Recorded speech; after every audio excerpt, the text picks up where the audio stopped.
सफाई और सैनिटाइजेशन की कार्रवाई हुई? हाँ, सफाई का कार्य हुआ। सफाई का कार्य सर हमारा लगातार चलता रहता है। सैनिटाइजेशन भी हुआ, ऑडिट भी हुआ।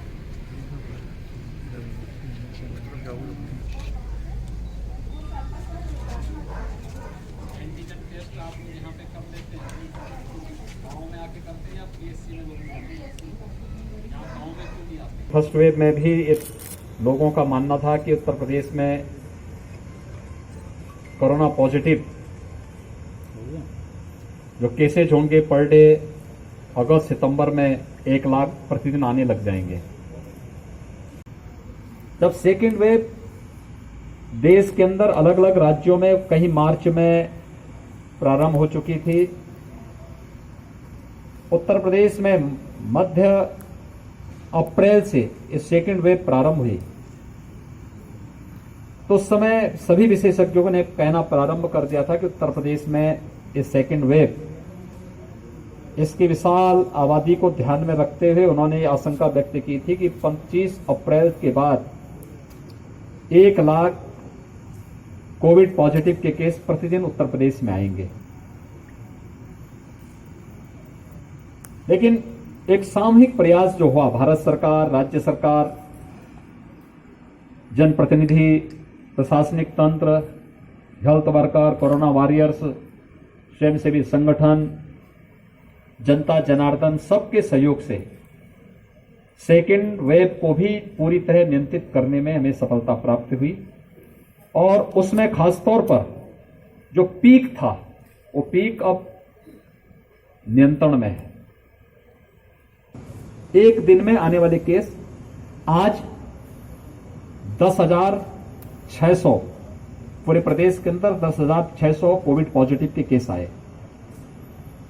हमारे यहां पॉजिटिविटी ज्यादा थी और रिकवरी कम थी। प्रारंभ में अप्रैल के अंत में उसका परिणाम था कि 30 अप्रैल पहुंचते पहुंचते 30 अप्रैल तक प्रदेश के अंदर 3,10,000 एक्टिव केस हो गए थे। ये भी संख्या सर्वाधिक थी। और उसके बाद जो कार्रवाई हम लोगों ने ट्रेस, टेस्ट एंड ट्रीट की, एक एग्रेसिव कैंपेन हम लोगों ने प्रदेश के अंदर जो प्रारंभ किया, उसमें आज प्रदेश के अंदर एक्टिव केस की संख्या घट करके 1,63,000 हो गई है। यानी 1,47,000 एक्टिव केस पिछले 15 दिन के अंदर प्रदेश के अंदर कम हुए हैं। प्रदेश सरकार ने अब तक 4.5 करोड़ कोविड के टेस्ट करवाए हैं। कॉन्टैक्ट ट्रेसिंग व्यापक पैमाने पर चल रही है। ट्रीटमेंट की सुविधाएं बढ़ाई। फर्स्ट वेव में लेवल 1 के हॉस्पिटल की आवश्यकता ज्यादा थी। 1,16,000 बेड हम लोगों ने उस समय क्रिएट किए थे। लेवल 2, लेवल 3 के हमारे पास 23,000 के आसपास बेड्स थे। लेकिन फर्स्ट वेव के पहले जब 2 मार्च 2020 को पहला कोविड पॉजिटिव प्रदेश में आया था, तो हमारे पास टेस्ट की क्षमता नहीं थी। तब हमारे पास बेड्स भी नहीं थे। हमें उस पहले कोविड पॉजिटिव पेशेंट को सैंपल जांच करने के लिए एनआईबी पुणे भेजना पड़ा था और उनके उपचार के लिए उन्हें सफदरजंग दिल्ली एडमिट करना पड़ा था। आज प्रदेश में हमारे पास क्षमता है टेस्ट की। 2.5 लाख से 3 लाख टेस्ट प्रतिदिन प्रदेश स्वयं कर सकता है। इसके साथ ही प्रदेश के अंदर लेवल 1 के बेड्स की संख्या बहुत कम, उसकी डिमांड है। लेकिन लेवल 2 और लेवल 3 की बेड की मांग ज्यादा हुई, ये संख्या में बढ़ानी पड़ी। 80,000 बेड हम लोगों ने बढ़ाए हैं। तो कोरोना के खिलाफ जो एक लड़ाई है, उसमें इस स्तर पर जाकर के जब ये लड़ाई लड़ेगी, तब पॉजिटिविटी कम हुई, रिकवरी बढ़ी, एक्टिव केस कम हुए और प्रतिदिन भी टेस्ट क्षमता हमने बढ़ाई है। लेकिन पॉजिटिव केस की संख्या लगातार कम हो रही है। हम लोगों ने यानी इस समय 2.5 लाख से लेकर 2.25 लाख टेस्ट प्रतिदिन हम लोग कर रहे हैं। मार्च तक ये संख्या 1.25 लाख से लेकर 1.5 लाख तक थी। हमने इसको लगभग दुगना किया है और दुगने से ज्यादा टेस्ट इस समय हम लोग फर्स्ट वेव के बाद प्रारंभ हम लोगों ने किया है। कुछ आशंकाएं हैं जिनको लेकर के राज्य सरकार ने अपने स्तर पर कार्रवाई प्रारंभ की है। जैसे हर जनपद में हम लोग शासन ने पहले ही एडवाइजरी जारी की है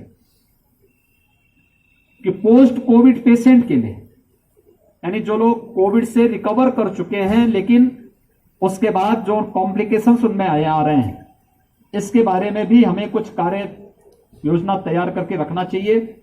हर एक जनपद को कहा गया कि इसके लिए अलग से वार्ड बना करके उनको उसके बारे में ऑब्जर्वेशन करके उनकी वहां पर डॉक्टर के ऑब्जर्वेशन में उनका उपचार होना चाहिए। कि नेगेटिव रिपोर्ट तो उनकी आ चुकी है लेकिन कुछ कॉम्प्लिकेशंस हैं तो उसमें भी उनको सुविधा मिलनी चाहिए और निःशुल्क सुविधा मिलनी चाहिए। दूसरा, ब्लैक फंगस का एक नया मामला आया है प्रदेश के अंदर, कुछ केसेज इसके आए हैं। कल ही राज्य सरकार ने इसके बारे में पूरे प्रदेश को एक एडवाइजरी जारी की है। एडवाइजरी के साथ साथ इसमें क्या सावधानी बरतनी है, कौन लोग इसकी चपेट में आ सकते हैं, क्या करना चाहिए और कौन कौन दवा उपयोग इसमें हो सकती है डॉक्टर की देखरेख में, और उसकी हर एक जनपद में व्यवस्था की जा सके, इसके बारे में व्यापक तैयारी करने के लिए कहा गया। और इसका कल वर्चुअल ट्रेनिंग का कार्यक्रम भी हम लोगों ने प्रदेश के अंदर, जो हमारा एक चिकित्सकों का, विशेषज्ञ चिकित्सकों की एक टीम है, उस टीम के माध्यम से इस कार्यक्रम को हम लोगों ने प्रदेश के अंदर संपन्न किया है। SCPGI, KGMU, RML जैसे प्रतिष्ठित संस्थान हैं, उनके माध्यम से इस कार्यक्रम को कल आगे बढ़ाने का कार्य भी हुआ है। तीसरी आशंका है लोगों को कि थर्ड वेव के लिए क्या होगा। घबराने की आवश्यकता नहीं। केंद्र और राज्य सरकार मिलकर के सभी प्रकार की व्यवस्थाओं को करने का प्रयास कर रही है। राज्य सरकार ने पहले ही इस दिशा में कार्य प्रारंभ करना शुरू कर दिया है। हर जनपद में पीडियाट्रिक के ICU के निर्माण की कार्रवाई, उसके लिए हम लोगों ने पहले चरण में हर जनपद में महिला और बच्चों के लिए एक हॉस्पिटल डेडिकेट करने के लिए कहा है। उस पर कार्य प्रारंभ हो चुका है। 102 की 2200 एम्बुलेंस जो महिला और बच्चों ही के लिए उपयोग में आएंगे।